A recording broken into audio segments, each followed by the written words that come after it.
Time is one of the most valuable resources we have. Yet for so many people, it always feels like there's never enough of it. We wake up with plans, fill our days with tasks, stay busy from morning to night, and still end up feeling like we didn't make real progress. But what if the problem isn't that you don't have enough time? What if the real problem is how you think about time, how you use it, and what you allow to steal it?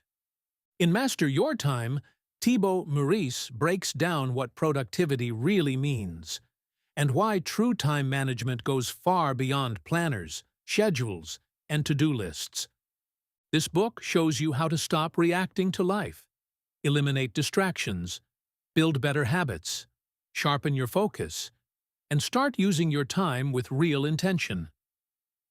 In this audiobook, I'll be walking you through the key lessons from Master Your Time, part by part, so you can learn how to take control of your days, improve your productivity, and make your time work for you, not against you. So if you're ready to stop feeling overwhelmed and start becoming more intentional with your life, let's get into it. Part 1. Understanding Productivity. 1. The Importance of Meaning. Productivity is often misunderstood as doing more in less time.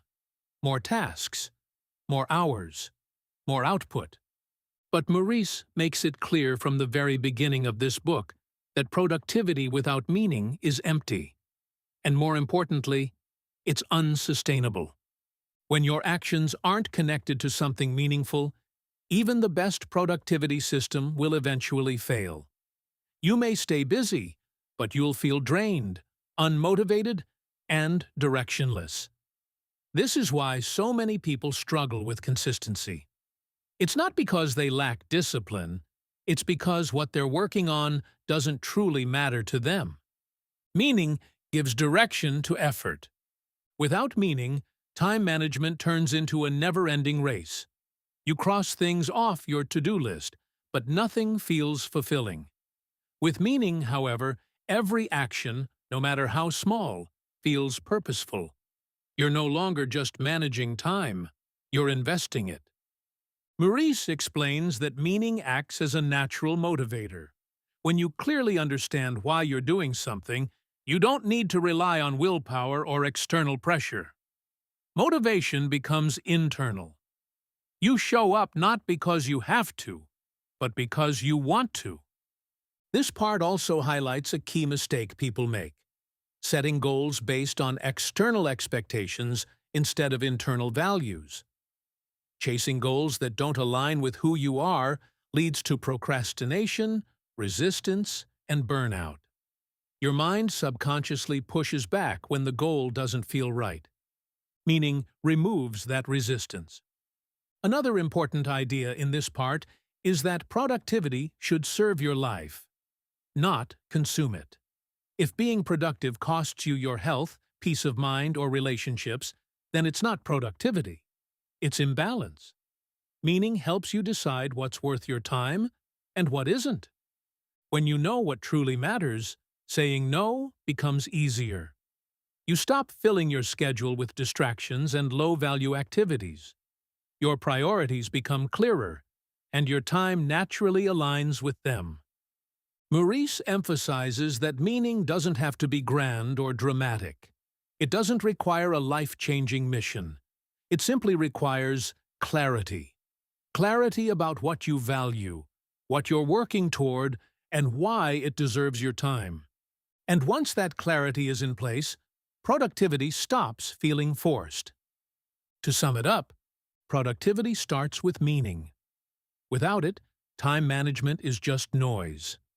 With it, every action has direction, motivation becomes natural, and your time finally begins to work for you, not against you. 2.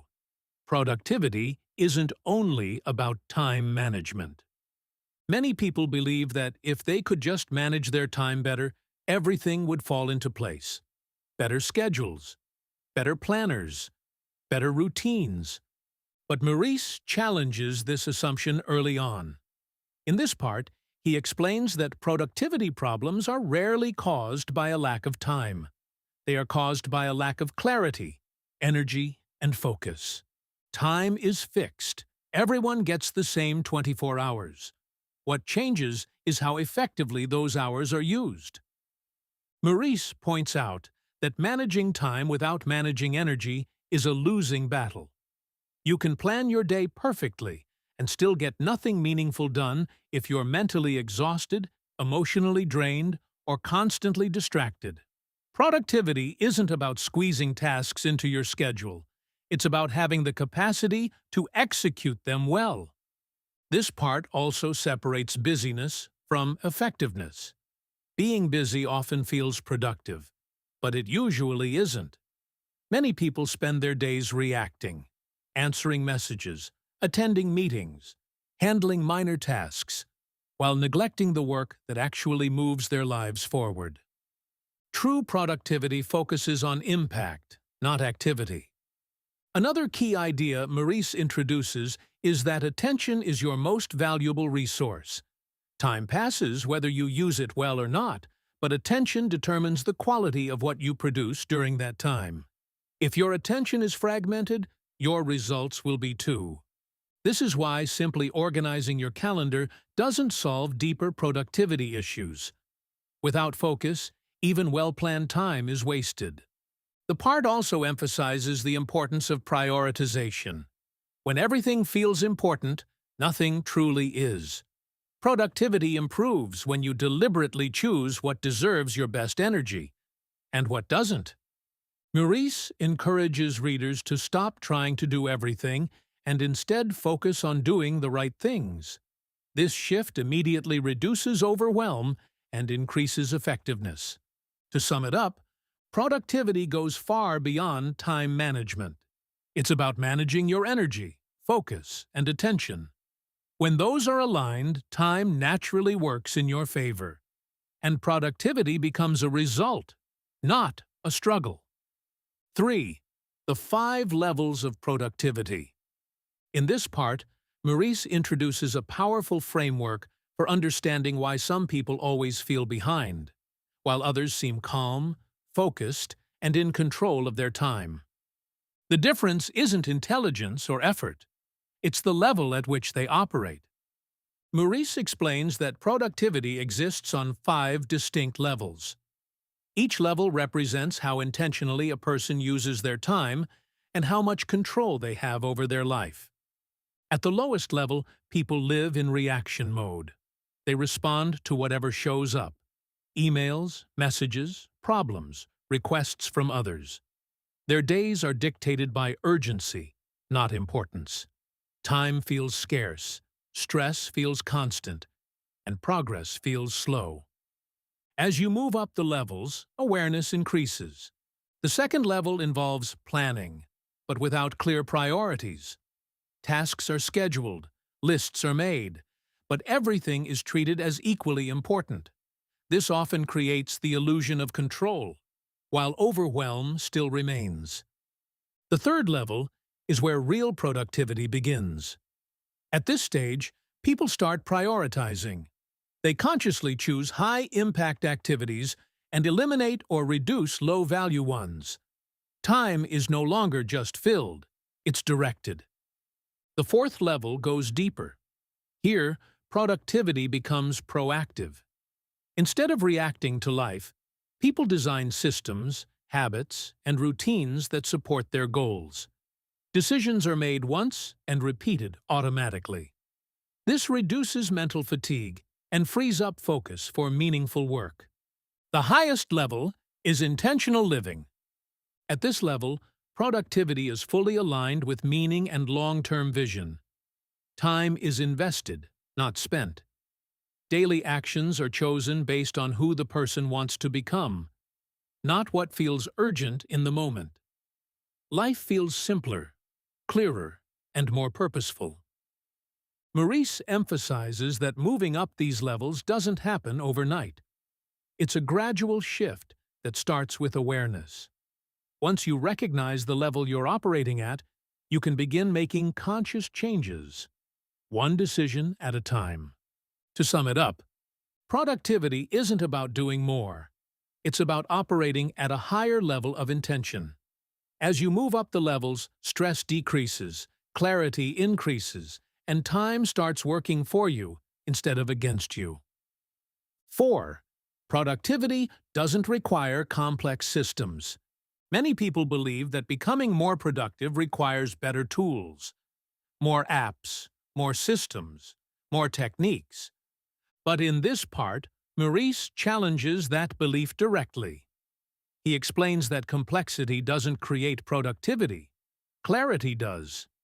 Overly complex systems often feel exciting at first. They give the illusion of control and progress, but over time, they become difficult to maintain. When a system requires constant effort just to function, it eventually collapses. And when it does, people blame themselves instead of the system. Meurisse emphasizes that the best productivity systems are simple, flexible, and easy to follow. A system only works if you actually use it. If it feels heavy or overwhelming, it's already working against you. This part also highlights how complexity becomes a form of procrastination. People spend hours tweaking planners, organizing apps, or redesigning routines without actually doing meaningful work. The focus shifts from execution to optimization, and progress stalls. Simple systems remove friction. When your process is clear and lightweight, starting becomes easier. You don't need to think about how to work. You just work. This preserves mental energy and reduces decision fatigue.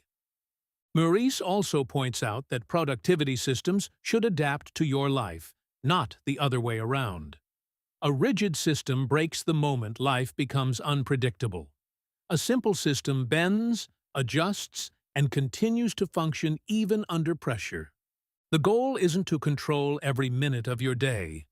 The goal is to create enough structure to support focus while leaving room for flexibility. To sum it up, productivity doesn't come from complexity. It comes from simplicity that you can sustain. The simpler your system, the easier it is to stay consistent. And consistency is what actually creates results. 5. What is procrastination and how to overcome it? Procrastination is often labeled as laziness or lack of discipline. But Meurisse makes it clear in this part that procrastination is neither of those things. Procrastination is emotional. People don't delay tasks because they can't do them. They delay because the task triggers discomfort, fear of failure, fear of success, perfectionism, uncertainty, or overwhelm. Avoiding the task becomes a way to avoid those emotions. This is why forcing yourself to just be disciplined rarely works long-term. Discipline doesn't address the root cause. Understanding does. Meurisse explains that procrastination often appears when tasks feel too vague or too large. When you don't know exactly where to start, your brain chooses avoidance instead. Clarity removes resistance. The clearer the next step, the harder it is to procrastinate. Another major cause discussed in this part is perfectionism. When people feel that something must be done perfectly, starting feels risky, so they wait. And the longer they wait, the heavier the task feels. Progress breaks that cycle. Meurisse emphasizes that action creates motivation, not the other way around. Waiting to feel ready keeps people stuck. Taking small, imperfect action creates momentum, and momentum reduces procrastination naturally. The part also highlights the importance of lowering emotional friction. This means breaking tasks into smaller steps, reducing expectations, and focusing on completion instead of performance. When a task feels manageable, the mind stops resisting it. Procrastination isn't a character flaw, it's a signal. It signals confusion, fear, or misalignment. Once you identify the reason behind the resistance, you can address it directly instead of fighting yourself. To sum it up, procrastination isn't about laziness, it's about emotion and clarity. When tasks feel clear, meaningful, and manageable, resistance fades. Productivity improves not by forcing action, but by removing what blocks it. Part 2. Updating your perception of time. 1. Using past and future properly. Many people misuse both their past and their future. They dwell on mistakes, regret missed opportunities, or worry endlessly about what's coming next. In doing so, they lose control of the present, the only place where action is possible. Meurisse explains in this part that time mastery begins with understanding how to relate to past, present, and future correctly. The past is meant to be a teacher, not a prison. When people constantly replay past failures, they drain mental energy and limit forward movement. Reflection is useful only when it leads to learning. Once the lesson is extracted, the past has done its job. The future, on the other hand, is meant to provide direction, not anxiety. Thinking about the future helps you set goals and make better decisions today. But when future thinking turns into worry, it becomes counterproductive. Anxiety doesn't prepare you. It paralyzes you. Meurisse emphasizes that productivity happens in the present moment. Planning and reflection are important, but action always occurs now. When attention is split between regret and worry, focus weakens and productivity suffers. This part also highlights intentional future visualization. When you clearly define where you want to go, decisions in the present become easier. You no longer react emotionally. You act deliberately. At the same time, Meurisse warns against living only for the future. Constantly postponing happiness or rest creates dissatisfaction and burnout. Time mastery requires balance, using the future as a guide while fully engaging with the present. To sum it up, use the past to learn, not to relive. Use the future to guide, not to worry. Productivity and progress are built in the present, and mastering time begins with where your attention lives. 2. Perceiving time as an investment. Most people treat time as something to spend. Hours are used up, days pass, and weeks disappear with little thought about what they produce. In this part, Meurisse introduces a crucial mindset shift. Time should be viewed as an investment, not a resource to be consumed. Every action you take is an investment of time, and every investment has a return. Some actions compound and create future benefits. Others provide short-term comfort but leave nothing behind. Productivity improves when you become conscious of this difference. Meurisse explains that when time is treated casually, decisions become impulsive. Distractions feel harmless. Low-value activities fill the day. But when time is seen as an investment, choices become more deliberate. You begin asking better questions. Will this benefit me long-term? Does this align with my goals? Is this worth my energy right now? This part also highlights the concept of delayed returns. Many high-value activities, learning, building skills, improving health, don't offer immediate rewards. Because the results are invisible at first, people often avoid them in favor of instant gratification. But these are the activities that create freedom later. Meurisse emphasizes that investing time wisely doesn't mean eliminating rest or enjoyment. Rest itself can be a high-return investment when it restores energy and focus. The key is intention. Mindless activity drains time. Intentional activity builds it. When you adopt this mindset, productivity stops feeling restrictive. You're no longer forcing yourself to work. You're choosing where to invest your future. To sum it up, time invested wisely compounds. Time spent carelessly disappears. Productivity improves when every hour is treated as an opportunity to build the life you want. 3. Understanding the compound effect and long-term thinking. In this part, Meurisse explains why small actions matter far more than most people realize. Productivity isn't built through sudden breakthroughs. It's built through consistency. The compound effect is simple but powerful. Small choices, repeated daily, create results that grow over time.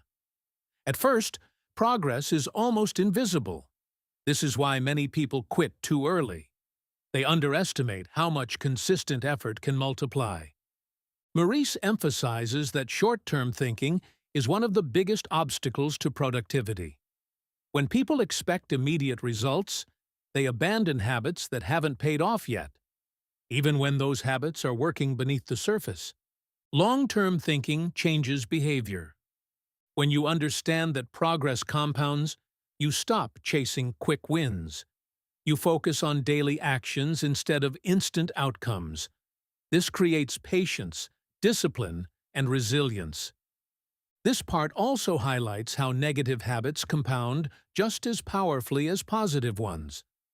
Small inefficiencies, distractions, or excuses may seem harmless in the moment, but over time they create significant losses. Awareness is key. Once you recognize what is compounding in your life, both positively and negatively, you gain control over your trajectory. You stop relying on motivation and start relying on systems and habits. Meurisse reinforces that mastering time requires trusting the process. You won't always feel progress, but progress is happening if your actions are aligned and consistent. To sum it up, small actions, repeated consistently, create massive long-term results. Productivity isn't about intensity. It's about patience and persistence over time. 4. Creating urgency. Without urgency, even the best plans remain ideas. In this part, Meurisse explains that productivity doesn't fail because people lack goals. It fails because they delay action. Urgency is what transforms intention into execution. Meurisse clarifies that urgency is often misunderstood as pressure or stress. But real urgency isn't about panic. It's about importance. When something truly matters, action follows naturally. One reason people struggle to act is that deadlines feel distant or undefined. When there's no clear time boundary, tasks lose priority. They get postponed repeatedly, not because they're difficult, but because they don't feel immediate. This part emphasizes the power of self-imposed deadlines. Waiting for external pressure keeps you reactive. Creating your own sense of urgency gives you control. Meurisse also explains that urgency increases focus. When time feels limited, distractions lose their appeal. Attention sharpens, decisions become faster, and execution improves. However, urgency must be intentional. False urgency, constant rushing, overloading schedules, or reacting to everything leads to burnout. True urgency is selective. It's applied only to what matters most. The part encourages choosing fewer priorities and committing to them fully. When everything is urgent, nothing truly is. But when urgency is applied with purpose, productivity increases without stress. To sum it up, urgency isn't about pressure. It's about clarity and commitment. When you decide what matters and give it a timeline, action becomes inevitable. Part 3. Making a meaningful use of your time. 1. The 5 most dangerous words you must stop using. In this part, Meurisse explains that productivity often breaks down not because of lack of effort, but because of the language people use with themselves. Certain words seem harmless, yet they quietly delay action and weaken commitment.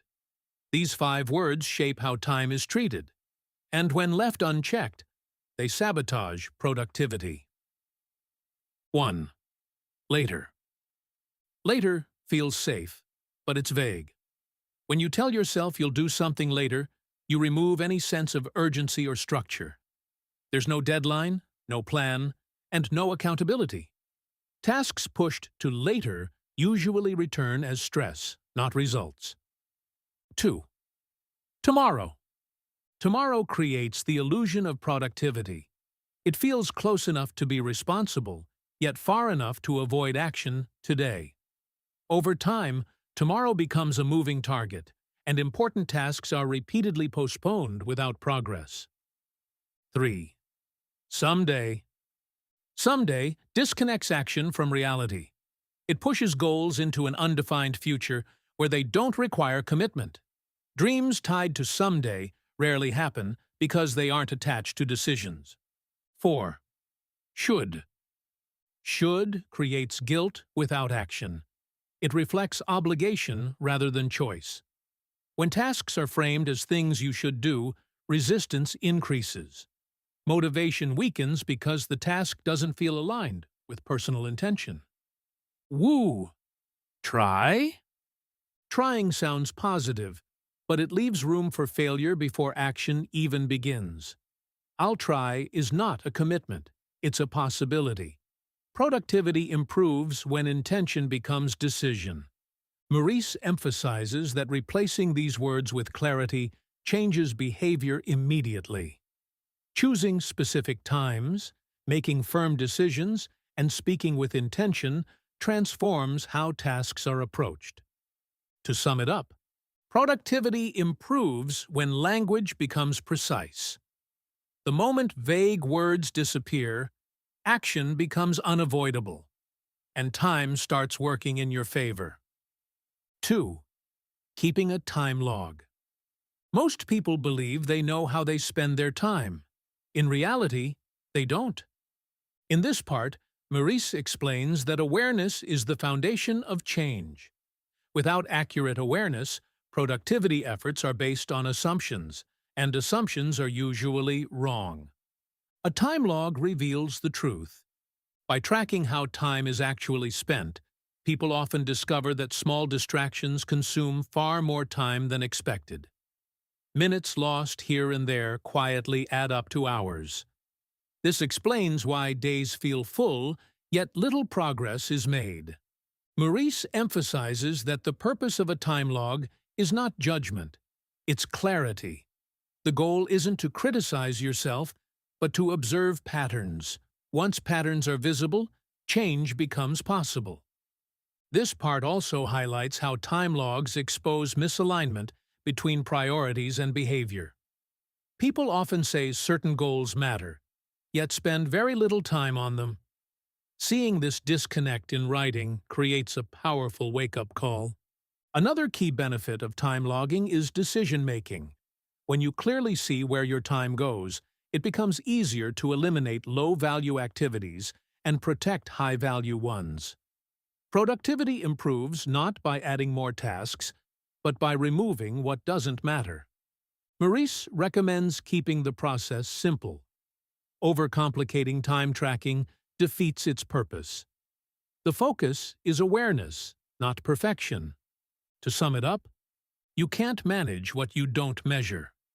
A time log brings clarity, exposes hidden leaks, and creates the awareness needed to use time intentionally. 3. Being productive the right way. In this part, Meurisse makes an important distinction that many people overlook. Productivity is not about effort, it's about results. Working hard doesn't automatically mean working well. Many people put in long hours, stay busy all day, and still feel unfulfilled because their effort isn't directed toward what actually matters.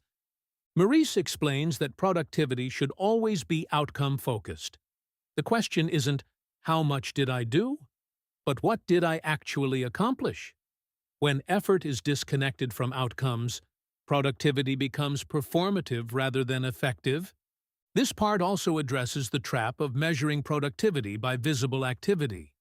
Answering emails, attending meetings, and staying busy can feel productive, but often these tasks produce little real progress. True productivity prioritizes high-impact work, even when it's uncomfortable or less urgent. Another key idea in this chapter is alignment. Being productive the right way means ensuring that daily actions support long-term goals. When tasks don't align with your direction, they drain time and energy, even if they're completed efficiently. Meurisse also emphasizes quality over quantity. Doing fewer things well often produces better results than doing many things poorly. This reduces overwhelm and increases satisfaction with your work. The part encourages intentional evaluation. Regularly reviewing what works and what doesn't helps refine how time is used. Productivity improves when actions are adjusted based on results, not habit. To sum it up, being productive the right way means focusing on results, not busyness. When effort is aligned with purpose and outcomes, productivity becomes meaningful and sustainable. 4. How to use your time well. In this part, Meurisse brings together the ideas of awareness, prioritization, and intention. Using time well is not about perfection, it's about conscious choice. Meurisse explains that time is used well when it aligns with values and goals. When actions are chosen deliberately, productivity feels natural. When actions are chosen reactively, time slips away unnoticed. A key focus here is prioritization. Not everything deserves equal attention. High-impact tasks move life forward, while low-impact tasks simply keep you busy. Learning to distinguish between the two is essential to using time effectively. This part also emphasizes planning with intention. Planning isn't about controlling every minute, it's about creating direction. A clear plan reduces decision fatigue and increases follow-through. Meurisse highlights the importance of balance. Using time well doesn't mean working non-stop. Rest, reflection, and recovery are necessary for sustained productivity. Time used to recharge is not wasted, it's invested. Finally, this part reinforces the idea of responsibility. No one else controls how your time is used. Once you accept full responsibility, productivity becomes a choice rather than a struggle. To sum it up, using time well means choosing intentionally, prioritizing what matters, and aligning actions with purpose. When time is used deliberately, productivity supports life instead of consuming it. Part 4. Making effective use of your time. 1. How to increase your time. Time often feels scarce, not because there isn't enough of it, but because too much of it is wasted without intention. In this part, Meurisse explains that increasing time has nothing to do with working faster or extending your day. It has everything to do with removing what quietly steals your attention and energy. Most time loss doesn't come from major obligations. It comes from small, repeated behaviors, distractions, unnecessary tasks, and commitments made without thought. Individually, they seem harmless. Collectively, they consume hours. Meurisse emphasizes elimination as the most powerful productivity tool. Before optimizing anything, you must identify what doesn't deserve space in your life. When you remove low-value activities, time naturally opens up for higher-value work. Saying no is central to this part. Every yes is a trade-off. When you say yes to something unimportant, you automatically say no to something that matters. Increasing time begins with choosing carefully. This part also addresses the tendency to hold on to tasks that don't require personal involvement. Doing everything yourself feels productive, but it limits impact. Delegation, simplification, and automation free time by reducing unnecessary effort. Another key idea is reducing friction. Switching between tasks, responding to constant interruptions, and multitasking all stretch simple work into longer blocks of time. When focus is protected, tasks take less time to complete. Meurisse reinforces that time increases when attention is concentrated. Fewer distractions mean faster execution and better results. To sum it up, you don't create more time, you reclaim it. By eliminating distractions, reducing commitments, and protecting focus, you gain back hours that were already yours. 2. How to store time. In this part, Meurisse introduces an idea that completely changes how productivity is viewed. Time can be stored. You can't save hours in a bank, but you can build systems that reduce future effort.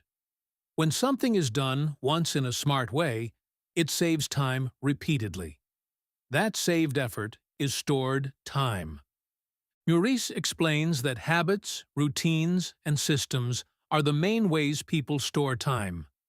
Every decision you automate removes the need to think about it again. This preserves mental energy and speeds up action. Without systems, people waste time making the same decisions every day. What to work on, when to work, how to start. This constant decision-making creates fatigue and slows productivity. With systems, action becomes automatic. This part highlights that storing time requires upfront effort. Creating routines, setting up workflows, or building habits takes energy at first. But once established, these systems run with little effort while continuing to save time daily. Meurisse also emphasizes consistency.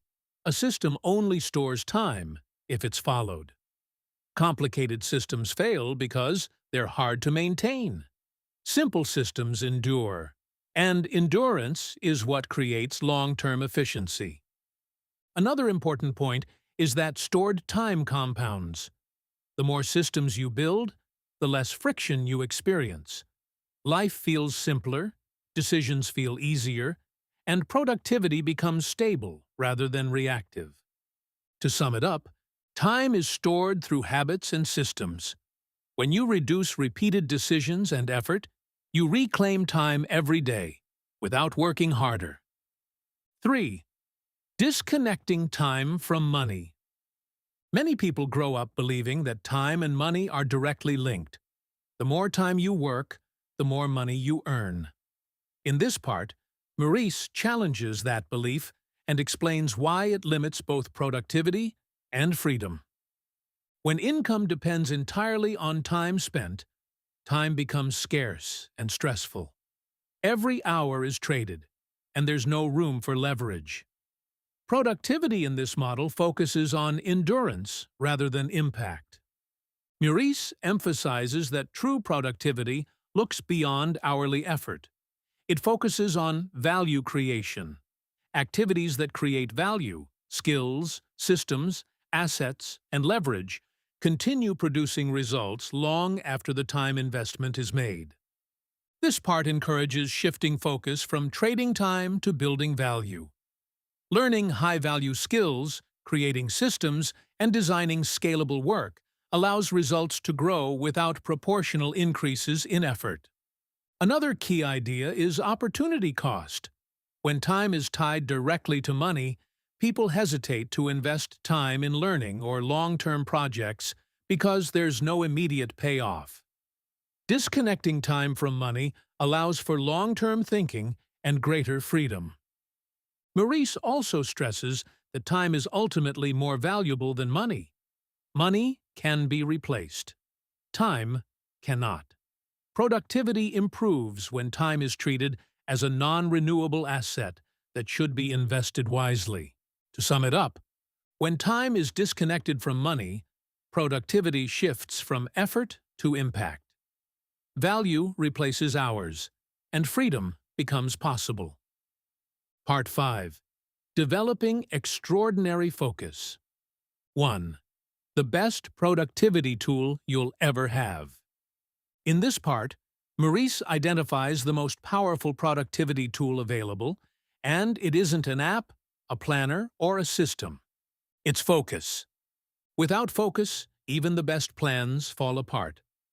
Time gets fragmented, energy gets scattered, and progress slows. Meurisse explains that productivity problems are rarely caused by lack of time. They're caused by divided attention. Focus determines the quality of everything you do. When attention is fully directed, tasks take less time and produce better results. When attention is split, simple work becomes exhausting and drawn out. This is why multitasking feels busy, but delivers so little. Meurisse emphasizes that focus acts as a multiplier. The same hour can produce dramatically different results, depending on how focused you are. One focused hour often outperforms several distracted ones. This part also highlights that focus is not a personality trait. It's a skill. And like any skill, it can be strengthened or weakened through daily habits. Constant interruptions, notifications, and context switching train the brain to lose focus quickly. Protecting focus, therefore, becomes a productivity priority. Meurisse encourages intentional focus blocks, periods of time where attention is fully committed to one task. During these blocks, distractions are eliminated, and depth replaces speed. This is where meaningful work happens. This part reinforces that productivity improves not by doing more tasks, but by doing fewer tasks with greater attention. To sum it up, focus is the ultimate productivity tool. When attention is protected and directed, time expands, effort decreases, and results improve. 2. Developing focus. Focus doesn't improve by accident. In this part, Meurisse explains that focus is trained through deliberate practice and intentional habits. Most people believe their lack of focus is caused by external distractions. While distractions matter, Meurisse makes it clear that the real issue is internal conditioning. A distracted mind has been trained to seek stimulation, novelty, and instant reward. Developing focus begins with awareness. This part emphasizes noticing when attention drifts and gently bringing it back. Focus isn't about forcing concentration. It's about repeatedly returning to the task at hand. Each return strengthens the ability to concentrate for longer periods. Meurisse also highlights the importance of reducing cognitive overload. When the mind is cluttered with too many commitments, thoughts, and unfinished tasks, focus becomes difficult. Simplifying priorities and clearing mental space improves concentration naturally. Another key idea is building focus stamina. Just like physical endurance, mental focus increases gradually. Expecting long periods of deep concentration immediately leads to frustration. Starting with shorter focus sessions and extending them over time builds consistency. This part also reinforces the role of environment.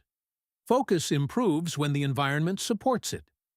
Clear spaces, reduced noise, and intentional boundaries make concentration easier and more sustainable.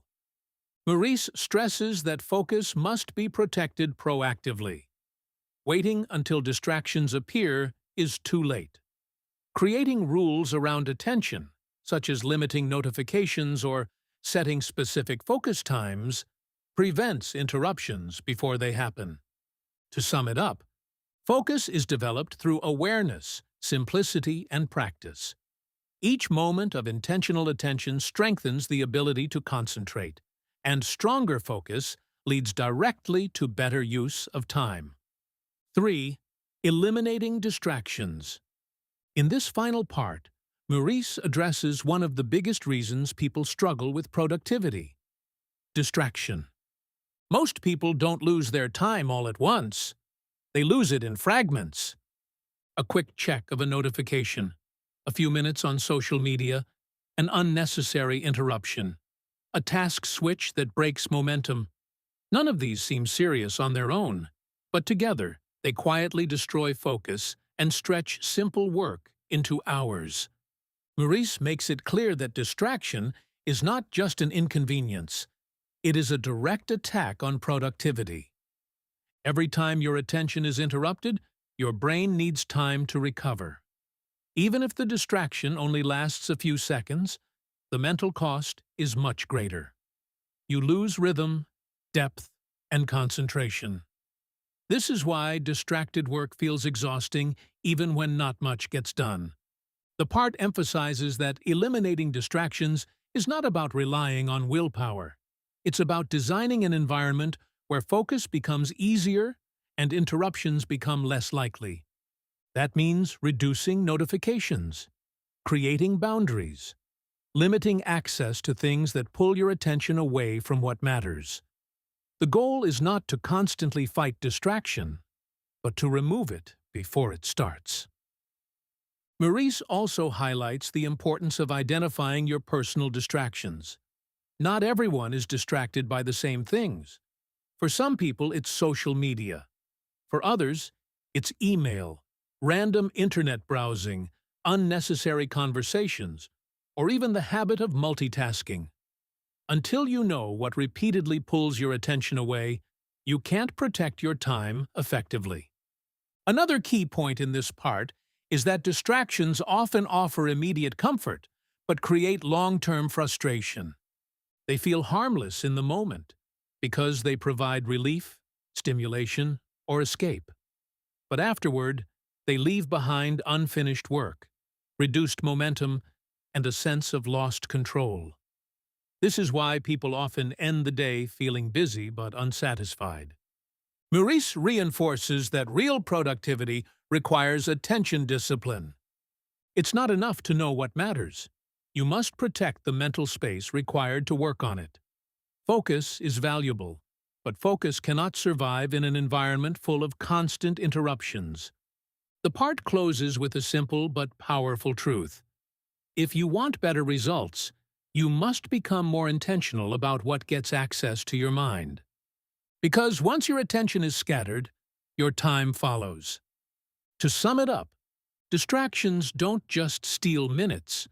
They weaken focus, reduce output, and break momentum. When you remove what constantly pulls your attention away, you reclaim not only your time, but your ability to do meaningful work well. In conclusion, Meurisse leaves us with a powerful reminder that time mastery is not about becoming busier. It's about becoming more intentional. Throughout the book, he shows that productivity is not simply a matter of schedules, apps, or to-do lists. It begins with meaning, it grows through clarity, and it becomes sustainable through focus, discipline, and conscious choices. He teaches that many people don't actually have a time problem. They have a priority problem, an attention problem, or a mindset problem. When you understand what truly matters, you stop wasting energy on low-value activities and begin treating time as an investment. You stop reacting to life and start designing it.